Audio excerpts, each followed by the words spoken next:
बंधुगण गत 3 वर्ष धरी जड़े महिला आपण चारि पाखरे घूरी बुलुछंती।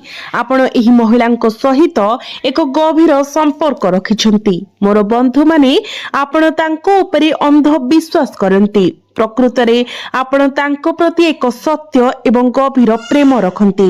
जेतेबेले आपण तांको नाम सुनिबे आपणको आखिरु लुह झरी पड़िबो, कारण आपण जो महिलांको एते भल पांती, जो महिलांको उपरे आपण एते अपार विश्वास रखंती, सेही महिला जने विश्वासघातक होइछिबे।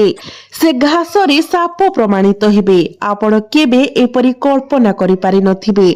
बंधु माने एही मई मासरे आपणक जीवनर सबुठारु चमत्कार मास हेबाकु जाउछि। एही मई मासरे भगवान शनि आपणक उपरे तांकर कृपा प्रवर्षा करूछंती। शनिक सहित आपण गुरुंकर समर्थन मध्य पाउछंती। फलस्वरूप आपण प्रत्येक दिगरु प्रचुर धन एवं समृद्धि संग्रह करबाकु जाउछंती। आपणकर जीवन रे अनेक आनंद प्रवेश करबाकु जाउछि। एही मास आपण जीवनर एक सुवर्ण अध्याय हेबाकु जाउछि। तथापि एही मासरे आपण सतर्क रहिबा उचित, कारण आपणकर निज प्रियजन आपणको ईर्ष्या करंती। सेमाने आपणको तळकु टाणिबाकु चेष्टा करंती। प्रकृतरे आपणकर निकटतम लोकंक मध्यरु किछि आपणकर जीवन नेबाकु उद्देश्य रखिछंती। देखंतु बहु वर्ष धरी एही महिला आपणको एवं आपणकर परिवार को निरंतर टार्गेट करि आसुछंती। से अगणित घृण्य कार्य रे लिप्त अछंती। विभिन्न तंत्र मंत्र पूजार्चना, अनेक अंधविश्वासी मंत्र एवं कला जादू अभ्यास करूछंती। फलस्वरूप आपणक घरर रक्षक देवता माने मध्य आउ आपणकर प्रार्थना सुनु नाहंती। आपणकर ईश्वरंकर दिव्य कृपा आपण हराइछंती। देवी लक्ष्मी बहुत पूर्वरु आपणक घरु चली जाइछंती। केवल एही महिलांक जोगु एपरि दारिद्र्य एवं अभाव आपणकर जीवन को कष्ट देइछि। तांको जोगु आपण निजको सब बेले दुखी पाउछंती। बंधुगण, आपणकर कोनोसी प्रयास काहेकि सफल हेउ नाही, कारण एही महिला आपणकर प्रगति को बाधा देबा पई एक मंत्र प्रयोग करिसंती। एहा व्यतीत मई मासरे एही महिला आपणक विरुद्ध रे विपज्जनक गुप्त रीतिनीति को सक्रिय भाबरे कार्यकारी करिवो, कारण एही मासरे राहुंक सहित जड़ित एक निर्दिष्ट ग्रह संयोजन अछि, जहा तांको आपणक विरुद्ध रे तांकर कला जादू एवं एही सब को तीव्र करिबा को शक्ति प्रदान करिवो। एही महिलांक ठारू निजको रक्षा करिबा संपूर्ण जरूरी। देखंतु आपणकर अनेक संपर्क अछि, अनेक लोक जो माने आपणको निरंतर सहायता प्रदान करंती। दुख किंबा आनंद समय प्रत्येक आवश्यकता समय सर्वदा आपणक पाखरे ठिया हुंती। तथापि किछि संपर्क केवल देखा जिबा पई रहिछि। एपरी प्रकारर लोक जो माने समय आसिले जे कोनोसी कष्ट मध्यरे आपणको परित्याग करि पारंती, जदियो एहार अर्थ आपणको मृत्युर मुह को ठेली देबा। एही व्यक्ति माने केवल स्वार्थ पई आपणको सहित जड़ित। जेतेबेले आपण उपस्थित हुअंती सेमाने कोनोसी स्थान रे खोजा पड़ती नाही। तथापि जेतेबेले सेमानंकर एक एजेंडा थाए, सेमाने निरंतर आपणको चारि पाखरे घुरी बुलंती एवं थरे सेमानंकर उद्देश्य पूर्ण होई गले सेमाने केवल चली जांती एवं आपणको पछरे छाड़ी दियंती। एही वीडियो रे मो आपणको जणे निर्दिष्ट महिलांक विषय रे कहिबाकु जाउ। एही मई मासरे आपणकर सबुठारु बड़ शत्रु भाबरे ठिया होइछंती। गत 13 वर्ष धरी एही महिला आपणको विनाश आनिबा पई पुस्तकर प्रत्येक कौशल को निरंतर व्यवहार करि आसुछंती। देखंतु आपणकर एक खराब अभ्यास अछि। जेतेबेले आपण काहा उपरे विश्वास करंती, आपण अंध भाबरे करंती। प्रकृतरे आपण अन्य किछि देखि पारंती नाही। आपण केवल सेही महिलांक प्रति आकर्षित हुंती। आपण तांकु आपणक जीवन उपरे एते अधिकार दियंती जे से संपूर्ण विनाश घटाई थाए। आपण एहा विषय संपूर्ण अज्ञ रुहंती, कारण आपण तांको उपरे एते अपार विश्वास रखिछंती। शेषरे एक मुहूर्त आसे जेतेबेले सेही महिला आपणक ठारू आपणकर प्रिय समस्त जिनिस छड़ाई नहीं जाए एवं तथापि आपण कार्य करबाकू शक्तिहीन होइछांती। ଏହା ସବୁ ଦେଖାଯିବା ବ୍ୟତୀତ ଅନ୍ୟ କିଛି ନଥାଏ, ତଥାପି ଏହା ଜାରି ରହିବା ଉଚିତ ନୁହେଁ। ଆଜି ଏହି ଭିଡିଓରେ ମୁଁ ସେହି ମହିଳାଙ୍କ ନାମ ପ୍ରକାଶ କରିବାକୁ ଯାଉଛି ଯେ ସେ ପ୍ରକୃତରେ କିଏ ଏବଂ ଆପଣଙ୍କ ସମ୍ମୁଖରେ ସମ୍ପୂର୍ଣ୍ଣ ସତ୍ୟକୁ ଖୋଲାଖୋଲି ଭାବରେ ଉପସ୍ଥାପନ କରିବି। ମୁଁ ସ୍ପଷ୍ଟ ଭାବରେ ପ୍ରକାଶ କରିବି ଯେ କେଉଁ ସମ୍ପର୍କୀୟ କେଉଁ ନିର୍ଦ୍ଦିଷ୍ଟ ମହିଳା ଏହି ମଇ ମାସରେ ଆପଣଙ୍କୁ ଅତ୍ୟନ୍ତ କଷ୍ଟ ଦେବାକୁ ଯାଉଛି, ଏପରିକି ଆପଣଙ୍କ ଜୀବନ ନେବାକୁ ମଧ୍ୟ ଯାଉଛି। ବନ୍ଧୁଗଣ, ଯେତେବେଳେ ତନ୍ତ୍ରମନ୍ତ୍ର ଏକ ନିର୍ଦ୍ଦିଷ୍ଟ ସୀମା ଅତିକ୍ରମ କରିଯାଏ ସେତେବେଳେ ଏହା ପ୍ରକୃତରେ ଜଣେ ବ୍ୟକ୍ତିଙ୍କୁ ତାଙ୍କ ଜୀବନ ଦେଇପାରେ।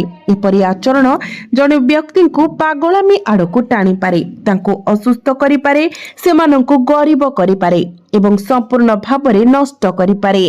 ତେଣୁ ତନ୍ତ୍ରମନ୍ତ୍ର ଅଭ୍ୟାସ ଅତ୍ୟନ୍ତ ବିପଦପୂର୍ଣ୍ଣ ଏବଂ ସେମାନଙ୍କ ଠାରୁ ନିଜକୁ ରକ୍ଷା କରିବା ଅତ୍ୟନ୍ତ ଗୁରୁତ୍ୱପୂର୍ଣ୍ଣ। ଏହି ଭିଡିଓରେ ମୁଁ ଠିକ ଭାବରେ ବର୍ଣ୍ଣନା କରିବି ଯେ ଆପଣ କିପରି ଏପରି ଆଚରଣରୁ ନିଜକୁ ରକ୍ଷା କରିପାରିବେ ଏବଂ ସେହି ମହିଳାଙ୍କ ବିଷୟରେ ଅନ୍ଧକାର ସତ୍ୟ ମଧ୍ୟ ପ୍ରକାଶ କରିବେ। ଯେତେବେଳେ ଆପଣ ଏହି ଭିଡିଓ ଦେଖୁଛନ୍ତି ସେହି ମହିଳା ସମ୍ଭବତଃ ଆପଣଙ୍କ ନିକଟବର୍ତ୍ତୀ ସ୍ଥାନରେ କୌଣସି ସ୍ଥାନରେ ଘୁରି ବୁଲୁଛନ୍ତି, କାରଣ ସେ ଦିନର ପ୍ରତି 24 ଘଣ୍ଟାରୁ ପ୍ରାୟ 20 ଘଣ୍ଟା ଆପଣଙ୍କ ଉପରେ ସତର୍କ ନଜର ରଖନ୍ତି। ସେ ନିରନ୍ତର ଆପଣଙ୍କର ପ୍ରତ୍ୟେକ ଗତିବିଧି ଉପରେ ନଜର ରଖନ୍ତି। ଆପଣ କଣ କରୁଛନ୍ତି, କାହାକୁ ଭେଟୁଛନ୍ତି, କଣ ଖାଉଛନ୍ତି, କଣ ପିଉଛନ୍ତି, ଆପଣ କେବେ ଶୋଇବାକୁ ଯାଆନ୍ତି ଏବଂ କେବେ ଉଠନ୍ତି। ସେହି ମହିଳା ଜଣକ ଆପଣଙ୍କ ବିଷୟରେ ସବୁ କିଛି ଜାଣନ୍ତି ଏବଂ ଏହା ଠିକ ଏହି ଜ୍ଞାନ ସେ ଏହି ପରିସ୍ଥିତିର ସୁଯୋଗ ନେଇଥାଏ। ସେହି ମହିଳା ଜଣକ ଆପଣଙ୍କ ବିଷୟରେ ସବୁ କିଛି ଜାଣନ୍ତି, ଏକ ସତ୍ୟ ଯାହା ସେ ଆପଣଙ୍କ ଉପରେ ବିପଦପୂର୍ଣ୍ଣ ତନ୍ତ୍ର ମନ୍ତ୍ର ପକାଇବା ଏବଂ ଆପଣଙ୍କ ପଛପଟେ ଆପଣଙ୍କ ବିରୁଦ୍ଧରେ ଷଡ଼ଯନ୍ତ୍ର ରଚନା କରିବା ପାଇଁ ବ୍ୟବହାର କରନ୍ତି। ବନ୍ଧୁଗଣ, ଗୋଟିଏ କଥା ମନେ ରଖନ୍ତୁ, ଖୋଲା ଶତ୍ରୁମାନଙ୍କ ସହିତ ଶତ୍ରୁତା କରିବାରେ ଏକ ପ୍ରକାରର ରୋମାଞ୍ଚ ଅଛି, କାରଣ ସେମାନେ ସାମ୍ନାରୁ ଆକ୍ରମଣ କରି ଆମକୁ ଉସ୍କାଇ ଦିଅନ୍ତି। ତଥାପି କିଛି ଶତ୍ରୁ ଅଛନ୍ତି, ପୁରୁଷ ହେଉ କି ମହିଳା, ଯେଉଁମାନେ ପିଠି ପଛରେ ଶତ୍ରୁତା ପୋଷଣ କରନ୍ତି। ଏକ ରୀତିବାଦୀ ମହିଳା ପରି ଆମ ମୁହଁରେ ସେମାନେ ଆମର ନିଜ ସମ୍ପର୍କୀୟ ଭଳି କାର୍ଯ୍ୟ କରନ୍ତି, କିନ୍ତୁ ଆମ ପଛପଟେ ସେମାନେ ଆମର ବିରୋଧୀ। ସେମାନେ ଆମ ମୁହଁରେ ପ୍ରେମ ଏବଂ ସ୍ନେହ ଦେଖାଇଥାନ୍ତି, ଭାଇ କିମ୍ବା ନିକଟ ପରିବାର ପରି କାର୍ଯ୍ୟ କରନ୍ତି, ତଥାପି ଆମ ପଛପଟେ ସେମାନେ ଆମ ବିଷୟରେ ଖରାପ କଥା କୁହନ୍ତି ଏବଂ ସକ୍ରିୟ ଭାବରେ ଆମକୁ ତଳକୁ ଆଣିବାକୁ ଚେଷ୍ଟା କରନ୍ତି। ତେଣୁ ଏପରି ଲୋକଙ୍କ ବିରୁଦ୍ଧରେ ନିଜକୁ ରକ୍ଷା କରିବା ସର୍ବଦା ଜରୁରୀ। ସେହି ମହିଳାଙ୍କ ବିଷୟରେ ସତ୍ୟ ଉନ୍ମୋଚନ କରିବା ପୂର୍ବରୁ ଦୟାକରି ଭିଡିଓକୁ ଲାଇକ୍ କରନ୍ତୁ। ତେବେ ବନ୍ଧୁମାନେ, ଏହା ସହିତ ଆପଣମାନେ କମେଣ୍ଟ ବକ୍ସରେ ଭକ୍ତି ଏବଂ ବିଶ୍ୱାସର ସହିତ ଜୟ ଶନିଦେବ 3 ଥର ଲେଖନ୍ତୁ। ଏହି ସମଗ୍ର ମାସରେ ଭଗବାନ ଶନିଦେବଙ୍କର ଆଶୀର୍ବାଦ ଆପଣଙ୍କ ଉପରେ ବର୍ଷିବ। ଏହି ମାସ ଆପଣଙ୍କ ପାଇଁ ପ୍ରକୃତରେ ମହାନ ହେବାର ପ୍ରତିଶ୍ରୁତି ଦିଏ। ବନ୍ଧୁମାନେ, ଯଦି ଆପଣ କୌଣସି ଅସୁବିଧାର ସମ୍ମୁଖୀନ ହେଉଛନ୍ତି, ପ୍ରାୟତଃ ଚାପ ଆମକୁ ଭାରାକ୍ରାନ୍ତ କରିଥାଏ। ଯଦି ଆପଣ ମଧ୍ୟ ସବୁବେଳେ ଚାପରେ ଭାରାକ୍ରାନ୍ତ ଅନୁଭବ କରନ୍ତି, ଯଦି କିଛି ଚିନ୍ତା କିମ୍ବା ଅନ୍ୟ କିଛି ଆପଣଙ୍କୁ ସବୁବେଳେ କଷ୍ଟ ଦେଉଛି, ଯଦି ଆପଣ ଶୋଇବାକୁ କଷ୍ଟ କରୁଛନ୍ତି କିମ୍ବା ଯଦି ଆପଣ ରାତି ଅଧରେ ହଠାତ୍ ଉଠି ପୁଣି ଥରେ ଚିନ୍ତାରେ ଜର୍ଜରିତ ହୁଅନ୍ତି ଏବଂ ଯଦି ଏହି ଚାପ ମୁଣ୍ଡବିନ୍ଧା ଏବଂ ଅସ୍ଥିରତା ସୃଷ୍ଟି କରିବାର ସ୍ଥିତିକୁ ବୃଦ୍ଧି କରୁଛି, ତେବେ ବନ୍ଧୁମାନେ ଦୟାକରି କମେଣ୍ଟ ବକ୍ସରେ ଲେଖନ୍ତୁ। ଆପଣ ଭାବୁଥିବେ ପ୍ରାୟତଃ ଜୀବନରେ ସବୁକିଛି ସମ୍ପୂର୍ଣ୍ଣ ଭଲ ଭାବରେ ଚାଲିପାରେ, ତଥାପି ଚାପର ଏକ ଭାରି ବୋଝ ଆମ ଉପରେ ଭାରାକ୍ରାନ୍ତ ହୋଇ ରହିଥାଏ। ଆମେ ପ୍ରତ୍ୟେକ ଛୋଟ ଛୋଟ ବିବରଣୀ ଉପରେ ଅତିଷ୍ଠ ହୋଇଥାଉ ଏବଂ ଜିନିଷ ଗୁଡ଼ିକୁ ଅତ୍ୟଧିକ ଚିନ୍ତା କରୁ। ପରିସ୍ଥିତି ବିଶେଷ ଗମ୍ଭୀର ନଥିଲେ ମଧ୍ୟ ଆମେ ସେଗୁଡ଼ିକ ବିଷୟରେ ଚାପ ଏବଂ ଚିନ୍ତା ପୋଷଣ କରି ଚାଲିଥାଉ। ଯଦି ଏହା ଆପଣଙ୍କ ସହିତ ବାରମ୍ବାର ଘଟେ, ତେବେ ଏହା ହେଉଛି କାରଣ। ବନ୍ଧୁମାନେ, ଜଣେ ବ୍ୟକ୍ତିଙ୍କର ରାହୁ ଏକ ଭାରି ପ୍ରଭାବ ପକାଇଥାଏ। ଯେତେବେଳେ ଜଣେ ବ୍ୟକ୍ତିଙ୍କର ରାହୁ ପ୍ରଭାବଶାଳୀ ହୋଇଥାଏ ଏବଂ ଯଦି କୌଣସି ଶତ୍ରୁ ତାଙ୍କ ବିରୁଦ୍ଧରେ ତନ୍ତ୍ର ମନ୍ତ୍ର किंबा कला जादू व्यवहार करे तेबे व्यक्ति निज मुंडरे भारी अनुभव करने आरंभ करे। से माने निरंतर चापग्रस्त होइथांती, कोनोसी ना कोनोसी जिनिस विषय चिंतारे जर्जरित होइथांती। जदिओ सेमानंकर जीवन अन्यथा संपूर्ण धन समृद्धि एवं घरोई सुखरे परिपूर्ण, सेमाने अव्यक्त भावरे सामान्य कथा उपरे चाप एवं चिंतार भार बहन करि चलिथांती। एहा एपरि दुखर एक प्रमुख कारण।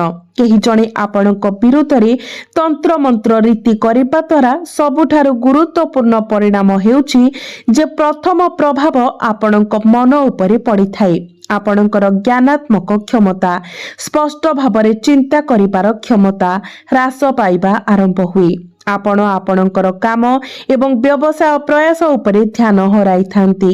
धीरे धीरे आपण चिड़चिड़ा होई जांती एवं अत्यधिक क्रोधर शिकार हुअंती। आपण सामान्य कथारे आघात करिबा एवं परिवार सदस्यଙ୍କ सहित जुक्ति तर्क करिबा आरंभ करंती। तेणु बंधुकण, जदि आपण एही लक्षण गुड़िक मध्यरु कौनसी अनुभव करूछंती तेबे सतर्क रुहंतु एवं दयाकरी कमेंट बॉक्स रे कहंतु। जदि यह आपणଙ୍କ सहित घटुछि तेबे यह प्राय निश्चित जे जणे शत्रु वास्तव रे आपणଙ୍କୁ नष्ट करिबाको, आपणଙ୍କୁ गरीब करिबा पई निर्दिष्ट उद्देश्य सहित तंत्र मंत्र पूजा करूछि। मने रखंतु, केबे भी निजर पिंधा पोशाक काहाको दियंतु नहीं। से माने बंधु हुअंतु किंबा संपर्कीय, तुमे पिंधिथिबा पोशाक अन्य काहाको दियो नहीं। निज मुंडर केशको मध्य सुरक्षित रख। प्रकृत रे मुंडर केशको जत्नर सहित व्यवहार कर। लोक मानकर प्रायतः केश झड़ी थाए एवं से मानकर तुरंत प्रतिक्रिया हेउछि एहाको फोपाड़ी देबा, किंतु आपण एहा करिबा उचित नुहे। केवल आपणकर केशको फोपाड़ी दियंतु नाही, एहाकू आपण कोनसी सुरक्षित जगारे रखंतु। एही सतर्कता गुडी को मने रखंतु। वर्तमान मु परवर्ती कथाटी कहूची, आपणको सब बेले महिला मानक निकटरे अत्यंत सतर्क रहिबाको पड़िबो। जेतेबेले जणे महिला प्रेम रे पड़ती से अति असीम तीव्रता सहित प्रेम करती। से जो पुरुष को भल पाती तांको पाई से संपूर्ण भावरे किछि भी करिबाको सक्षम। से तांको जीवन रे समस्त कल्पना योग्य आनंद रे वृष्टि करिवे। से तांको पाई आकाशरु चंद्र तारा मध्य टाणी आनिबे। से तांको स्नेहर वस्तु को समर्थन करिबा पाई समस्त संभव स्तर खुचिबे। तथापि जदि सेही महिला आपणकर शत्रु होई जांती तेबे से सेही शत्रुता को समान भयंकर तीव्रता सहित अनुसरण करंती। सेथिपाई मु कहूची, जणे पुरुषर शत्रु हुअंतु पछे किंतु केबे भी जणे महिलांकर शत्रु हुअंतु नाही, कारण जणे महिलांकर शत्रुता प्रकृत रे एक विपदजनक शक्ति एवं प्रकृत रे तुमर सबुठारु बड़ शत्रु हेउछि जणे महिला। एवं से जणे अपरिचित व्यक्ति नुहे, बरं जणे निकट संपर्कीय, जणे पड़ोशी, जणे बंधु किंबा हुए तो आपणक निज घरे रहुथबा केही जणे। मु एही सतर्कता प्रदान करूछि जे तुमे महिला मानक प्रति किछिटा सतर्क रुह। जे कोनोसी प्रकार रे सेमानकु भल पाओ, आदर कर एवं बंधुता बजाय रख, किंतु केबे भी सेमानक सहित जुक्ति तर्क कर नाही। नचेत तुमर जीवनर आनंदमय एवं प्रस्फुटित बगीचाटी नियारे पोड़ी पारे। तथापि मु तुमको आश्वस्ति देउछि जे मई मास तुम पाई असाधारण भावरे भल देखा जाउछि। मई मासरे तुमे जीवन रे प्रकृत खुशी अनुभव करिबाको जाउछ। एही मासरे तुमे वर्ष वर्ष धरि जे जिनिस गुड़िक चाहुछ ताहा शेषरे तुम पाखको आसीबो। जदि तुमे धन खोजुछ तेबे तुमे ताहा पाइबो। जदि तुमे कहार प्रेम चाहुछ तेबे सेही प्रेम मध्य तुमको मिलिबो। मु तुम सहित 8टी निर्दिष्ट कथा आलोचना करिबाकु चाहुछि, जाहाको तुमे सर्वदा मने रखिबा उचित। प्रथम कथा हेउछि, केबे भी तुमर समस्या कहा सम्मुखरे प्रकाश कर नाही। तुमर असुविधा अन्य मानक आगरे कुह नाही, कारण अनेक लोक प्रकृत रे आपणको अनेक असुविधार सम्मुखीन हेउथिबा देखि गुप्त भावरे खुशी हेबे। परवर्ती कथा, जेतेबेले आपण एका थांती सेतेबेले लोक माने बहुत कम आपणको विषय चिंता करंती। जेतेबेले से माने एकाकी अनुभव करंती सेतेबेले से माने केवल आपणको विषय चिंता करंती। एही धारणा को संपूर्ण भावरे बुझिबाको टिके समय लागि पारे, किंतु एहा एक गभीर सत्य। लोक माने केवल सेतेबेले आपणको सहित जोगाजोग करती जेतेबेले सेमाने एकाकी अनुभव करती किंबा जेतेबेले सेमाने निजको किछि आवश्यक मने करती। तेणु सर्वदा यह मने रखंतु। यह व्यतीत आपणकर बंधु माने एबे जेते निकटतर हुअन्तु ना काहेकि जेतेबेले आपण जीवन रे आगको बढ़ंती एवं जणे सुप्रतिष्ठित व्यक्ति भावरे बढ़ंती अनेक बंधु एवं संपर्कीय निश्चित भावरे आपणकर पछरे पड़िजिबे। आज आपणकर निकटतम विश्वास पात्र परि अनुभव हेउथिबा व्यक्ति 2 वर्ष परे हुए तो आपणकर जीवन रु एते दूर को चली जाइथिबे जे से माने आपणक पई संपूर्ण अप्रासंगिक होई जानती। सेति पई मु आपणकु अनुरोध करूछि जदि आपण काहा सहित एक घनिष्ठ संपर्क स्थापन करूछंती तेबे सेमानक उपरे अत्यधिक निर्भरशील होंतु नाही। भविष्यत रे सेमानकर आवश्यकता किंबा बंधुता प्रति सेमानकर दृष्टिकोण परिवर्तन होई पारे। सेमाने अन्य लोकंक सहित संपर्क स्थापन करी शेषरे संपूर्ण दूरेई जाई पारंती। एपरि एक बिंदु पर्यंत जे सेमाने आउ आपणकर पथ मध्य पार करिबे नाही। शेषरे सबुठारु मूल्यवान जिनिस हेउछि समय। आपणकर समय अत्यंत सीमित। एहा एक सीमित संबल। आपण अनुभव करि पारंती जे जीवन सबुदिन पई व्याप्त किंतु वास्तव रे ताहा नुहे। समय दिनकु दिन मुहूर्ते मुहूर्ते खसी जाउछि। तेणु अन्य काहार जीवन बंचिबा पाई एही मूल्यवान समय नष्ट कर नाही। तुमे अन्य मानक पाई बंचिबारे तुमर दिन बिताई दियो। सेमानकु खुशी करबाकू चेष्टा कर। केवल सेमानकर अनुमोदन हासिल करबा पाई समस्त कार्यकलाप लिप्त रुह। तथापि तुमे क्वचित निज खुशी विषय चिंता कर। तुमे निजकु कुह मु मो बंधु को खुशी करबाकू पड़िबो किंबा पड़ोशी को खुशी करबाकू पड़िबो, मोर प्रियजन को संतुष्ट रखिबाकू पड़िबो। किंतु काहेकि तुमे केवल अन्य मानक पाई खेलिबा पाई एक खेलना कि निश्चित भावरे नुहे। मने रख जीवन सीमित। अन्य मानको खुशी करबा उपरे ध्यान देबा परिवर्ते निजको खुशी करबा उपरे ध्यान दियंतु। एही सत्य को दृढ़ भावरे मने रखंतु। जदि आपण एही मई मासको केवल सोई किबा निष्क्रिय चिंतन रे हजि जिबाकू दियंती तेबे शेषरे आपणक पाखरे देखाइबा पाई किछि रहिबो नाही। तेनु आपण जहा करबाकू चाहुछंती ताहा एही मई मासरे एबे ही करंतु। सर्वोपरि जेपरि मो वर्षर आरंभ रे उल्लेख करिथिली एही वर्ष अनेक चमत्कार सुजोग आनिबा पाई जाउछि, किंतु जदि आपण सेगुडिक मध्यरे सोइबाकू बाछंती तेबे आपण केवल सोई रहिबे। जदि आपण संकोच करंती तेबे आपण खाली हाथ रे रहिबे। मु आपणको एबे मध्य कहूछि बहुत समय बीती जाई नाही।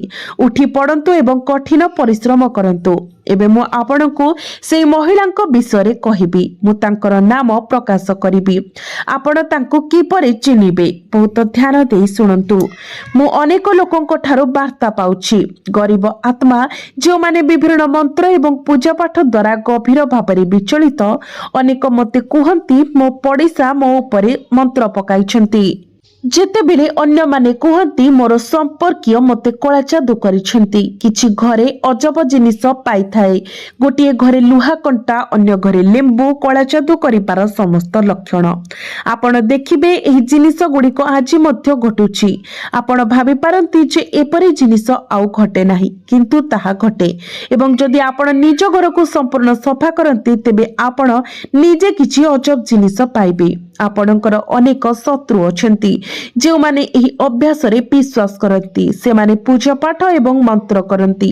तापरे गुप्त भाबरे सेही मंत्र युक्त जिनिस गुड़िक आपणक घरे फोपाड़ी दियंती। एहार प्रभाव विनाशकारी होई पारे। सेति पई मु आपणको आपणकर घर सफा करिबा प्रति ध्यान देबाकू अनुरोध करूछि। प्रत्येक कोण को जांच करंतु। जणे संपर्कीय कोनोसी बहाना रे आसी पारंती एवं कोनोसी निर्दिष्ट जिनिस उपरे कला जादू करि जिबा पूर्वरु याकू केवल एक कोण रे फिंगी देई पारंती किंबा कोनोसी स्थान रे लुचाई देई पारंती। आपण जानी मध्य पारिबे नाही जे एवं सेही जिनिस वर्ष वर्ष धरि सेठारे लुचि रही पारे। तेनु जदि कोनोसी संपर्कीय आपणक घर को आसी थाई एवं आपणकर संदेह हुए से माने आपणकर क्षति करिबाकू चाहंती तेबे सेमानक उपरे कड़ा नजर रखंतु। एबे बंधु माने आसंतु जानिबा सेही महिलांक विषय। देखंतु जदि एपरि कोनोसी महिला अछंती जे तुमर समराशिर अटंती ତେବେ ଆପଣ ନିଜର ସମରାଶିର ମହିଳାଙ୍କୁ କେବେ ବି ବିଶ୍ୱାସ କରନ୍ତୁ ନାହିଁ। ସେ ଆପଣଙ୍କ ପାଇଁ ବିପଦ ସୃଷ୍ଟି କରନ୍ତି। କେବେ ବି ସେମାନଙ୍କୁ ଆପଣଙ୍କର ଗୁପ୍ତ କଥା କୁହନ୍ତୁ ନାହିଁ। ବେଳେ ବେଳେ ଭାବପ୍ରବଣ ହୋଇଯାଇ ଆପଣ ନିଜର ସବୁ କିଛି କାହା ଆଗରେ ହୃଦୟ ଖୋଲା କରି କହିଦିଅନ୍ତି, କିନ୍ତୁ ଆପଣ ଏହା କରିବା ଉଚିତ ନୁହେଁ। ବିଶେଷ କରି ନିଜ ଘରର ମହିଳାମାନଙ୍କର ପ୍ରାୟତଃ ଏକ ଅଭ୍ୟାସ ଥାଏ ପଡ଼ୋଶୀଙ୍କ ସହିତ ବସିବା କିମ୍ବା ସମ୍ପର୍କୀୟଙ୍କ ସହିତ ବସିବା। ଯେତେବେଳେ ଏହି ମହିଳାମାନେ ଏକାଠି ହୁଅନ୍ତି ସେମାନେ କ'ଣ କରନ୍ତି? ସେମାନେ ନିଜ ଘର ବିଷୟରେ ଗୁପ୍ତ କଥା ଆଦାନ ପ୍ରଦାନ କରନ୍ତି। ମୋ ସ୍ୱାମୀ ଏପରି, ମୋ ସ୍ୱାମୀ ସେପରି, ମୋ ଶ୍ୱଶୁର ଏହା କରନ୍ତି, ମୋ ଶାଶୁ ତାହା କରନ୍ତି, ଏହା ମୋ ଘରକୁ ଅଣାଯାଇଥିଲା, ଏହା ମୋ ଘରେ ଘଟିଥିଲା, ଏଇ ଖୁସି ମୋ ଘରକୁ ଆସିଛି, ଏହି ଅସୁବିଧା ମୋ ପରିବାର ଉପରେ ପଡ଼ିଛି। ମହିଳାମାନେ ପ୍ରାୟତଃ ସେମାନଙ୍କର ଭାବନା ଦ୍ୱାରା ଏତେ ପ୍ରଭାବିତ ହୁଅନ୍ତି ଯେ ସେମାନେ ପରସ୍ପରକୁ ସେମାନଙ୍କ ଘରର ସମସ୍ତ ଗୁପ୍ତ କଥା ପ୍ରକାଶ କରିଦିଅନ୍ତି। କିଛି ଧୂର୍ତ୍ତ ମହିଳା ଏହି ସୁଯୋଗକୁ ହାତ ଛଡ଼ା କରନ୍ତି ନାହିଁ। ଏହି ସୂଚନାର ଫାଇଦା ଉଠାଇ ସେମାନେ ତନ୍ତ୍ର ମନ୍ତ୍ର ପୂଜା ଏବଂ ଅନ୍ୟ ଗୁପ୍ତ ଅଭ୍ୟାସ କରନ୍ତି। ସେଥିପାଇଁ ମୁଁ ଆପଣଙ୍କୁ ଅନୁରୋଧ କରୁଛି, କେବେ ବି ଆପଣଙ୍କ ପରିବାରର ଗୁପ୍ତ କଥା କାହାକୁ ପ୍ରକାଶ କରନ୍ତୁ ନାହିଁ। ସେମାନେ ଆପଣଙ୍କର ଯେତେ ନିକଟତର କିମ୍ବା ପ୍ରିୟ ହୁଅନ୍ତୁ ନା କାହିଁକି। ଏହା ବିଶେଷ କରି ମହିଳାମାନଙ୍କ ପାଇଁ ପ୍ରଯୁଜ୍ୟ। ଯଦି ଆପଣ ଏହି ଭିଡିଓ ଦେଖୁଛନ୍ତି ତେବେ ମୁଁ ଆପଣଙ୍କୁ ମଧ୍ୟ ଅନୁରୋଧ କରୁଛି ଯେ ଆପଣ ମଧ୍ୟ ଆପଣଙ୍କ ପରିବାରର ଗୁପ୍ତ କଥା କାହା ସହିତ ବାଣ୍ଟିବାରୁ ନିବୃତ୍ତ ରୁହନ୍ତୁ। ମୁଁ ଆଶା କରୁଛି ଆପଣ ମୋର ବାର୍ତ୍ତା ସ୍ପଷ୍ଟ ଭାବରେ ବୁଝିପାରିବେ।